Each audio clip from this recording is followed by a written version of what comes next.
Part 6. August. What a piece of work is a man! How noble in reason! How infinite in faculty! In form and moving, how express and admirable! In action, how like an angel! In apprehension, how like a god!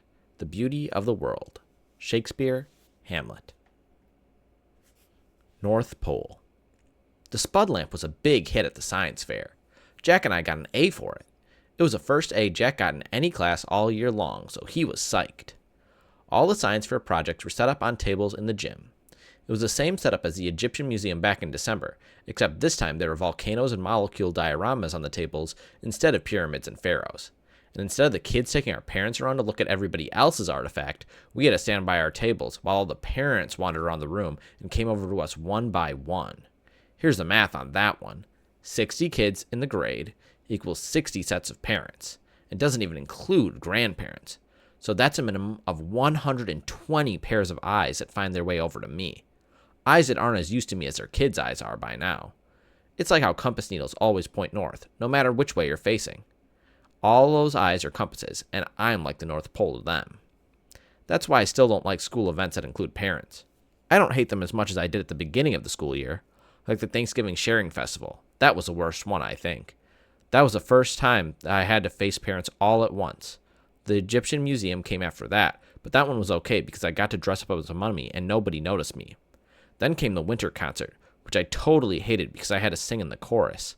Not only can I not sing at all, but it felt like I was on display. The New Year art show wasn't quite as bad, but it was still annoying. They put up our artwork in the hallways all over the school, and had the parents come and check it out. It was like starting school all over again, having unsuspecting adults pass me in the stairway. Anyway, it's not that I care that people react to me. Like I've said a gazillion times, I'm used to that by now. I don't let it bother me. It's like when you go outside and it's drizzling a little. You don't put on boots for a drizzle. You don't even open your umbrella. You walk through it and barely notice your hair getting wet. But when it's a gym full of parents, the drizzle becomes like this total hurricane.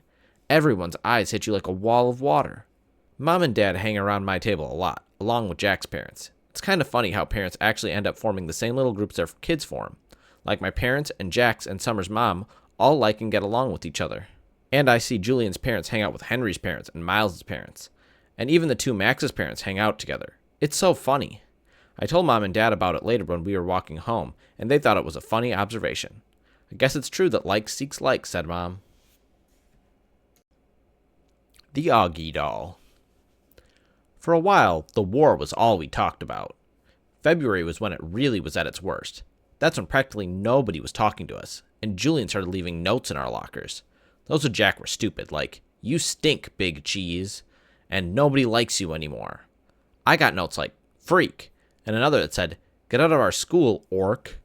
Summer thought we should report the notes to Miss Rubin, who was the middle school dean, or even Mr. Tushman, but we thought that would be like snitching. Anyway, it's not like we didn't leave notes too, though ours weren't really mean. They were kind of funny and sarcastic.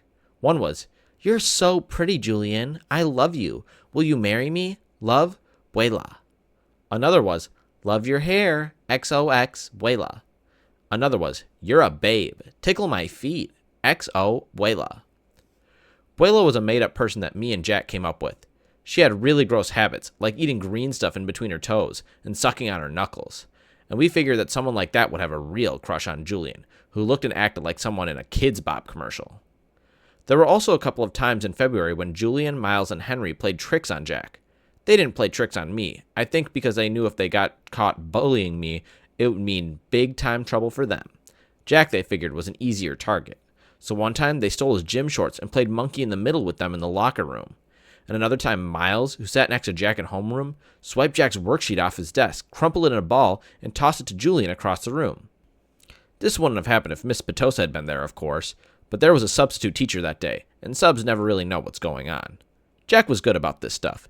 He never let them see he was upset, though I think sometimes he was.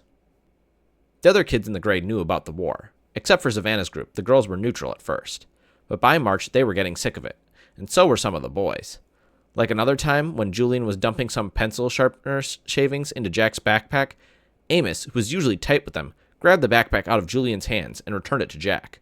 It was starting to feel like the majority of boys weren't buying into Julian anymore. Then, a few weeks ago, Julian started spreading this ridiculous rumor that Jack had hired some hitman to get him and Miles and Henry. This lie was so pathetic that people were actually laughing about him behind his back. At that point, any boys who'd still been on his side now jumped ship and were clearly neutral. So by the end of March, only Miles and Henry were on Julian's side, and I think even they were getting tired of the war by then. I'm pretty sure everybody stopped playing the plague game behind my back, too. No one really cringes if I bump into them anymore, and people borrow my pencils without acting like the pencil has cooties. People even joke around with me sometimes. Like the other day I saw Maya writing a note to Ellie on a piece of Ugly Doll stationery, and I don't know why, but I just kind of randomly said, "Did you know the guy who created the Ugly Dolls based them on me?" Maya looked at me with her eyes wide open, like she totally believed me. Then when she realized I was only kidding, she thought it was the funniest thing in the world. "You are so funny, August," she said, and then she told Ellie and some of the other girls what I had said, and they all thought it was funny too. Like at first they were shocked, but then they saw how I was laughing about it. They knew it was okay to laugh about it too. And the next day I found a little Ugly Doll keychain sitting on my chair with a nice little note from Maya that said, "For the nicest Augie doll in the world, XO Maya." 6 months ago, stuff like that never would have happened, but now it happens more and more. Also, people have been really nice about the hearing aids I started wearing. Lobit. Ever since I was little, the doctors told my parents that someday I'd need hearing aids. I don't know why this always freaked me out a bit. Maybe because anything to do with my ears bothers me a lot. My hearing was getting worse, but I hadn't told anyone about it. The ocean sound that was always in my head had been getting louder. It was drowning out people's voices like I was underwater. I couldn't hear teachers if I sat in the back of class. But I knew if I told Mom or Dad about it, I'd end up with hearing aids. I was hoping I could make it through 5th grade without having that happen. But then my annual checkup in October, I flunked the audiology test. The doctor was like, "Dude, it's time." And he sent me to a special ear doctor who took impressions of my ears. Out of all my features, my ears are the ones I hate the most. They're like tiny closed fists on the sides of my face. They're too low on my head, too. They look like squashed pieces of pizza dough sticking out of the top of my neck or something. Okay, maybe I'm exaggerating a little, but I really hate them. When the ear doctor first pulled the hearing aids out for me and Mom to look at, I groaned. "I am not wearing that thing," I announced, folding my arms in front of me. "I know they probably look kind of big," said the ear doctor, "but we had to attach them to the headband because we had no other way of making them so they'd stay in your ears." See, normal hearing aids usually have a part that wraps around the outer ear to hold the inner bud in place. But in my case, since I don't have outer ears, they had to put the earbuds on this heavy-duty headband that was supposed to wrap around the back of my head. "I can't wear that, Mom," I whined. "You'll hardly notice them," said Mom, trying to be cheerful. "They look like headphones." "Headphones? Look at them, Mom," I said angrily. "I'll look like Lobit." Which one is Lobit?" said Mom calmly. "Lobit?" The ear doctor smiled as he looked at the headphones and made some adjustments. "The Empire Strikes Back? The bald guy with the cool bionic radio transmitter thing that wraps around the back of his skull?" "I'm drawing a blank," said Mom. "You know Star Wars stuff?" I asked the ear doctor. "No Star Wars stuff," he answered, slipping the thing over my head. "I practically invented Star Wars stuff." He leaned back in his chair to see how the headband fit, and then took it off again. "Now, Augie, I want to explain what all this is," he said, pointing at the different parts of one of the hearing aids. "This curved piece of plastic over here connects to the tubing on the ear mold. That's why we took those impressions back in December, so that this part goes inside your ear, fits nice and snug. This part here is called the tone hook, okay? And this thing is a special part we've attached to this cradle here." "The Lobit part," I said miserably. "Hey, Lobit is cool," said the ear doctor. "It's not like we're saying you're going to look like Jar Jar, you know. That would be bad." He slid the earphones on my head again carefully. "There you go, August. So how's that?" "Totally uncomfortable," I said. "You'll get used to them very quickly," he said. I looked in the mirror. My eyes started tearing up. All I saw were these tubes jutting out from either side of my head like antennas. "Do I really have to wear this, Mom?" I said, trying not to cry. "I hate them. They don't make any difference." "Give it a second, buddy," said the doctor. "I haven't even turned them on yet. Wait until you hear the difference. You'll want to wear them." "No, I won't." And then he turned them on.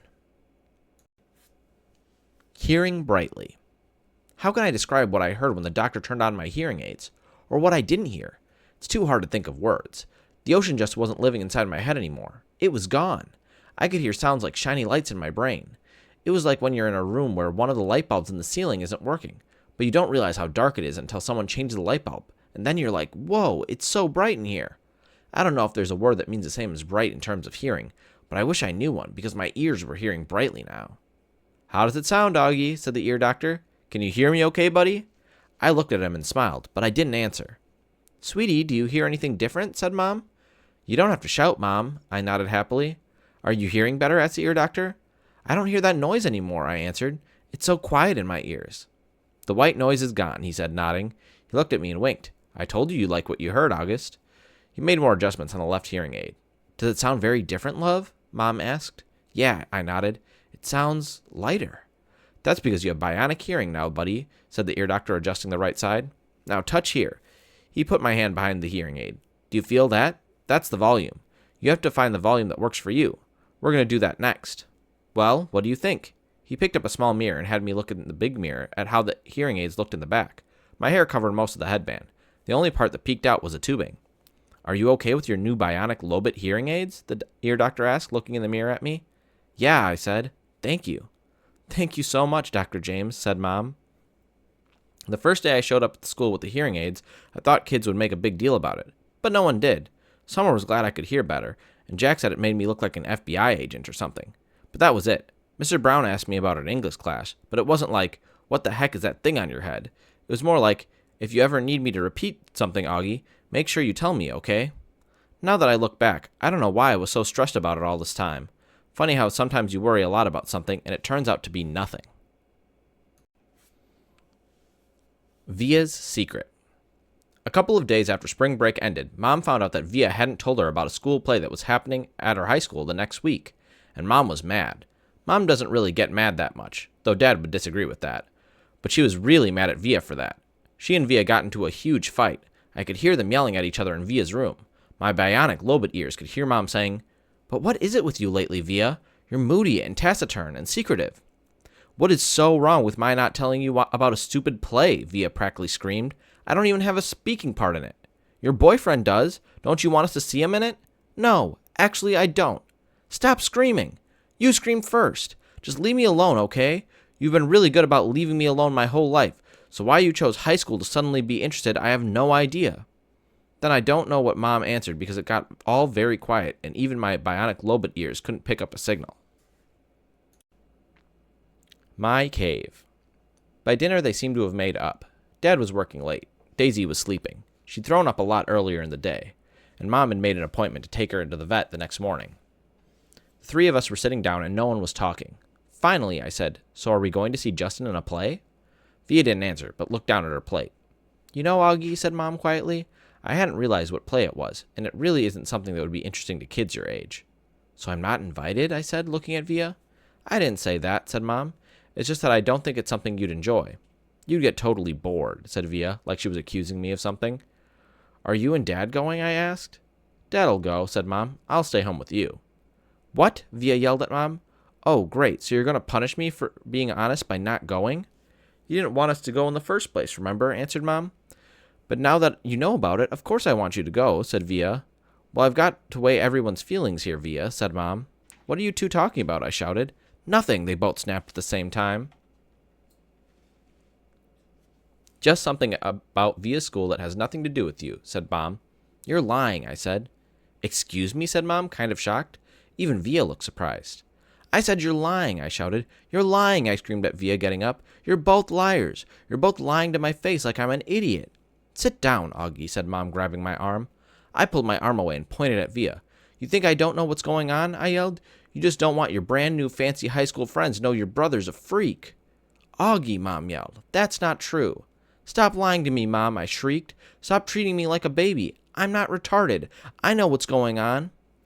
I ran down the hallway to my room and slammed the door behind me so hard that I actually heard little pieces of the wall crumble inside the doorframe. Then I plopped onto my bed and pulled the covers on top of me. I threw my pillows over my disgusting face and then piled all my stuffed animals on top of the pillows, like I was inside a little cave. If I could walk around with a pillow over my face the whole time, I would. I don't even know how I got so mad. I wasn't really mad at the beginning of dinner. I wasn't even sad. But then all of a sudden, it all kind of just exploded out of me. I knew Via didn't want me to go to her stupid play, and I knew why. I figured Mom would follow me into my room right away, but she didn't. I wanted her to find me inside my cave of stuffed animals, so I waited a little more. But even after 10 minutes, she still didn't come in after me. I was pretty surprised. She always checks on me when I'm in my room upset about stuff. I pictured Mom and Via talking about me in the kitchen. I figured Via was feeling really, really, really bad. I pictured Mom totally laying on the guilt, and Dad would be mad at her when he came home, too. I made a little hole through the pile of pillows and stuffed animals and peeked at the clock on my wall. Half an hour had passed, and Mom still hadn't come into my room. I tried to listen for sounds in the other rooms. Were they still having dinner? What was going on? Finally, the door opened. It was Via. She didn't even bother coming over to my bed. She didn't come in softly like I thought she would. She came in quickly. Goodbye. Augie, said Via, come quick. Mom needs to talk to you. I'm not apologizing. This isn't about you, she yelled. Not everything in the world is about you, Augie. Now hurry up. Daisy's sick. Mom's taking her to the emergency vet. Come say goodbye. I pushed the pillows off my face and looked up at her. That's when I saw she was crying. What do you mean goodbye? Come on, she said, holding out her hand. I took her hand and followed her down the hall to the kitchen. Daisy was lying down sideways on the floor with her legs straight out in front of her. She was panting a lot, like she'd been running in the park. Mom was kneeling beside her, stroking the top of her head. What happened? I asked. She just started whimpering all of a sudden, said Via, kneeling down next to Mom. I looked down at Mom, who was crying too. I'm taking her to the animal hospital downtown, she said. The taxi's coming to pick me up. The vet'll make her better, right? I said. Mom looked at me. I hope so, honey, she said quietly. But honestly, I don't know. Of course he will, I said. Daisy's been sick a lot lately, Augie, and she's old. But they can fix her, I said, looking at Via to agree with me, but Via wouldn't look up at me. Mom's lips are trembling. I think it might be time we say goodbye to Daisy, Augie. I'm sorry. No, I said. We don't want her to suffer, Augie, she said. The phone rang. Via picked it up and said, Okay, thanks, and then hung up. The taxi's outside, she said, wiping her tears with the back of her hands. Okay, Augie, open the door for me, sweetie, said Mom, picking up Daisy very gently like she was a huge droopy baby. Please, no, Mommy, I cried, putting myself in front of the door. Honey, please, said Mom. She's very heavy. What about Daddy? I cried. He's meeting me at the hospital, Mom said. He doesn't want Daisy to suffer, Augie. Via moved me from the door and held it open for Mom. My cell phone's on if you need anything, Mom said to Via. Can you cover her with a blanket? Via nodded, but she was crying hysterically now. Say goodbye to Daisy, kids, Mom said, tears streaming down her face. I love you, Daisy, Via said, kissing Daisy on the nose. I love you so much. Bye, little girlie, I whispered into Daisy's ear. I love you. Mom carried Daisy down the stoop. The taxi driver had opened the back door, and we watched her get in. Just before she closed the door, Mom looked at us standing in the entrance to the building, and she gave us a little wave. I don't think I've ever seen her look sadder. I love you, Mommy, said Via. I love you, Mommy, I said. I'm sorry, Mommy. Mom blew a kiss to us and closed the door. We watched the car leave, and then Via closed the door. She looked at me a second, and then she hugged me very, very tight, while we both cried a million tears. Daisy's Toys. Justin came over about half an hour later. He gave me a big hug and said, Sorry, Augie. We all sat down in the living room, not saying anything. For some reason, Via and I had taken all of Daisy's toys from around the house and had put them in a little pile on the coffee table. Now we just stared at the pile. She really is the greatest dog in the world, said Via. I know, said Justin, rubbing Via's back. She just started whimpering, like all of a sudden, I said. Via nodded. Like 2 seconds after you left the table, she said. Mom was going to go after you, but Daisy just, started whimpering. Like how? I said. Just whimpering. I don't know, said Via. Like howling? I asked. Augie, like whimpering, she answered impatiently. She just started moaning, like something was really hurting her, and she was panting like crazy. Then she just kind of plopped down, and Mom went over and tried to pick her up, and whatever, she was obviously hurting. She bit Mom. What? I said. When Mom tried to touch her stomach, Daisy bit her hand, Via explained. Daisy never bites anybody, I answered. She wasn't herself, said Justin. She was obviously in pain. Daddy was right, said Via. We shouldn't have let her get this bad. What do you mean? I said. He knew she was sick? Augie, Mom's taken her to the vet like 3 times in the last 2 months. She's been throwing up left and right. Haven't you noticed? But I didn't know she was sick. Via didn't say anything, but she put her arm around my shoulders and pulled me closer to her. I started to cry again. I'm sorry, Augie, she said softly. I'm really, really sorry about everything, okay? You forgive me. You know how much I love you, right? I nodded. Somehow that fight didn't matter much now. Was Mommy bleeding? I asked. It was just a nip, said Via. Right there. She pointed to the bottom of her thumb to show me exactly where Daisy had bitten Mom. Did it hurt her? Mommy's okay, Augie. She's fine. Mom and Dad came home 2 hours later. We knew the second they opened the door and Daisy wasn't with them that Daisy was gone. We all sat down in the living room around a pile of Daisy's toys. Dad told us what happened at the animal hospital. How the vet took Daisy for some x-rays and blood tests, then came back and told them she had a huge mass in her stomach. She was having trouble breathing. Mom and Dad didn't want her to suffer, so Daddy picked her up in his arms like he always liked to do, with her legs straight up in the air, and he and Mom kissed her goodbye over and over and whispered to her while the vet put a needle into her leg. And then after about a minute, she died in Daddy's arms. It was so peaceful, Daddy said. She wasn't in any pain at all, like she was just going to sleep. A couple of times while he talked, Dad's voice got trembly and he cleared his throat. I've never seen Dad cry before, but I saw him cry tonight. I'd gone into Mom and Dad's bedroom looking for Mom to put me to bed, but saw Dad sitting on the edge of the bed taking off his socks. His back was to the door, so he didn't know I was there. At first I thought he was laughing because his shoulders were shaking, but then he put his palms on his eyes and I realized he was crying. It was the quietest crying I've ever heard, like a whisper. I was going to go over to him, but then I thought maybe he was whisper crying because he didn't want me or anyone else to hear him. So I walked out and went to Via's room. I saw Mom lying next to Via on the bed, and Mom was whispering to Via, who was crying. So I went to my bed, and I put my pajamas on without anyone telling me to, and put the nightlight on, and turned the light off, and crawled into the little mountain of stuffed animals I had left on my bed earlier. It felt like all that had happened like a million years ago. I took my hearing aids off and put them on the night table, and pulled the covers up to my ears, and imagined Daisy snuggling with me, her big wet tongue licking my face all over like it was her favorite face in the world. And that's how I fell asleep. Heaven. I woke up later on and it was still dark. I got out of bed and walked into Mom and Dad's bedroom. Mommy? I whispered. It was completely dark, so I couldn't see her open her eyes. Mommy? You okay, honey? She said groggily. Can I sleep with you? Mom scooted over towards Daddy's side of the bed, and I snuggled up next to her. She kissed my hair. Is your hand okay? I said. Via told me Daisy bit you.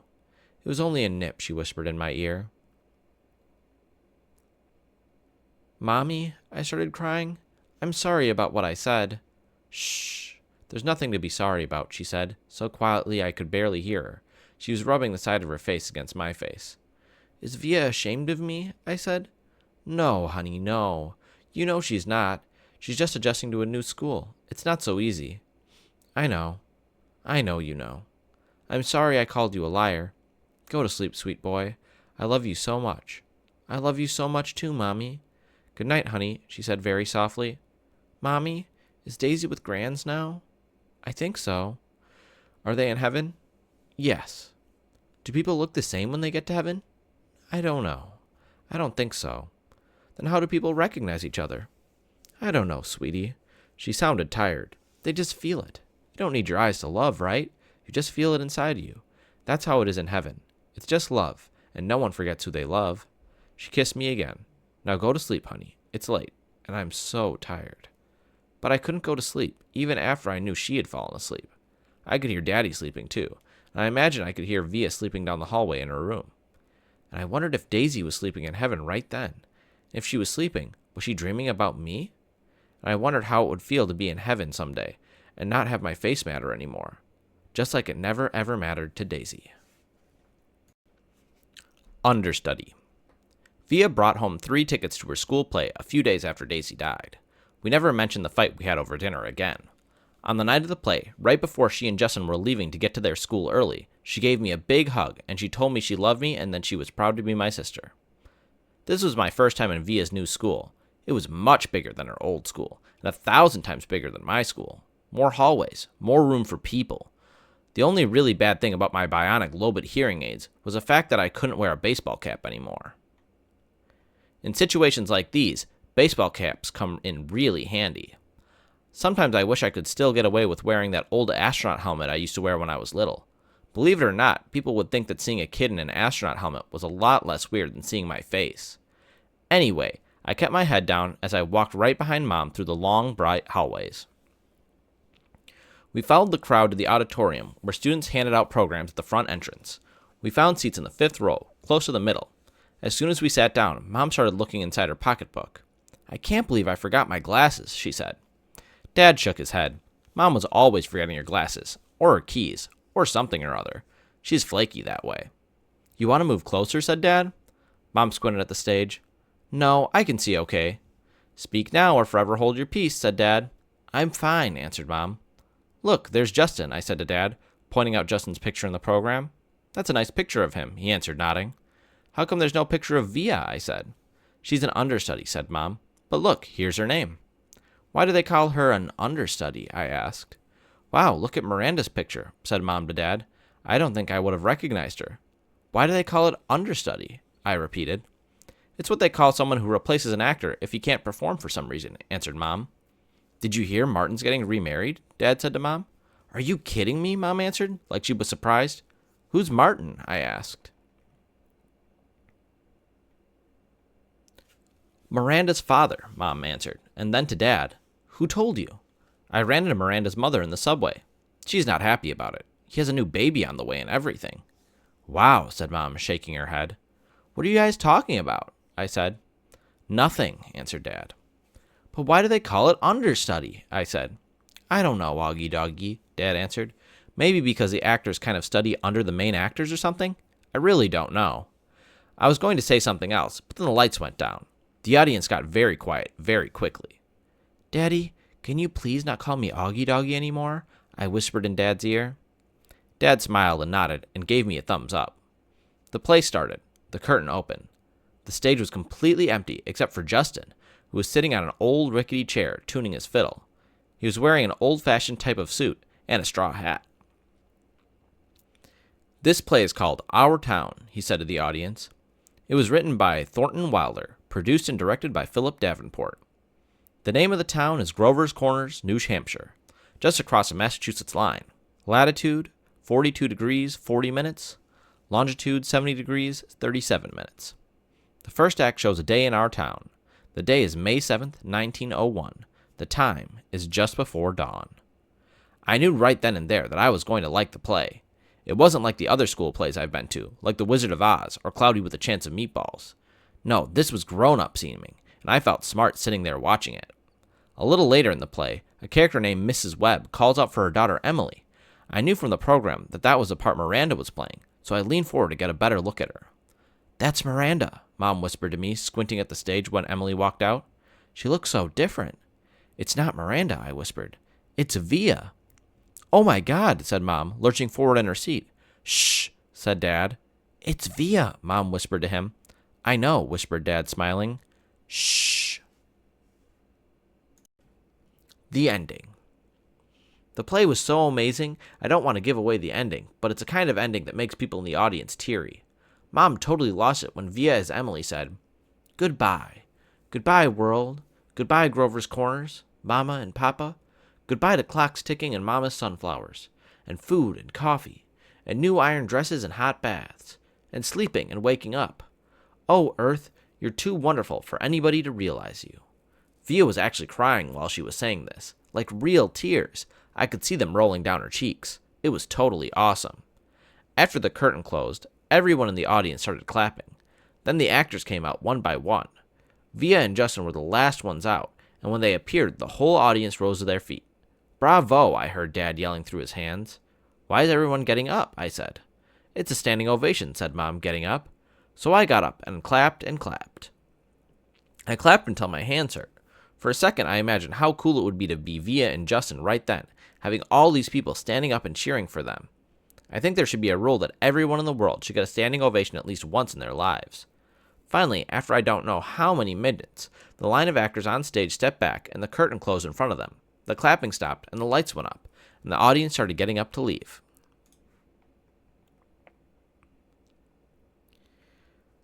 Me and Mom and Dad made our way to the backstage. Crowds of people were congratulating the performers, surrounding them, patting them on the back. We saw Via and Justin at the center of the crowd, smiling at everyone, laughing and talking. "Via!" shouted Dad, waving as he made his way through the crowd. When he got close enough, he hugged her and lifted her off the floor a little. "You were amazing, sweetheart." "Oh my God, Via!" Mom was screaming with excitement. Oh my God, oh my God. She was hugging Via so hard I thought Via would suffocate, but Via was laughing. You were brilliant, said Dad. Brilliant, Mom said, kind of nodding and shaking her head at the same time.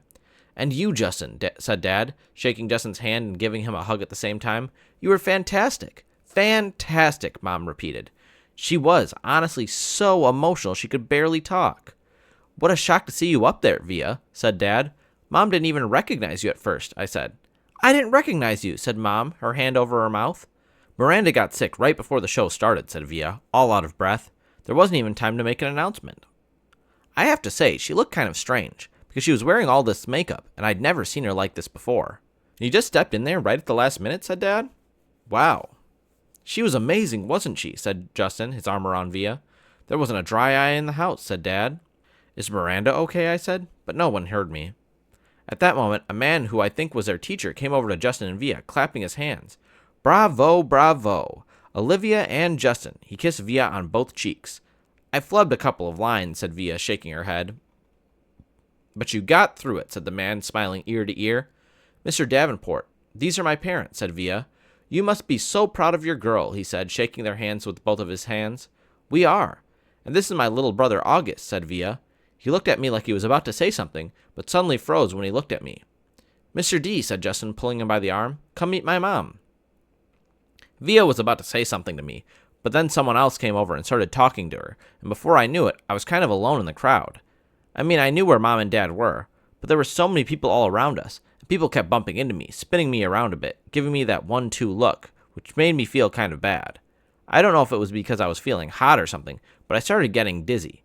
People's faces were blurring in my head, and their voices were so loud it was almost hurting my ears.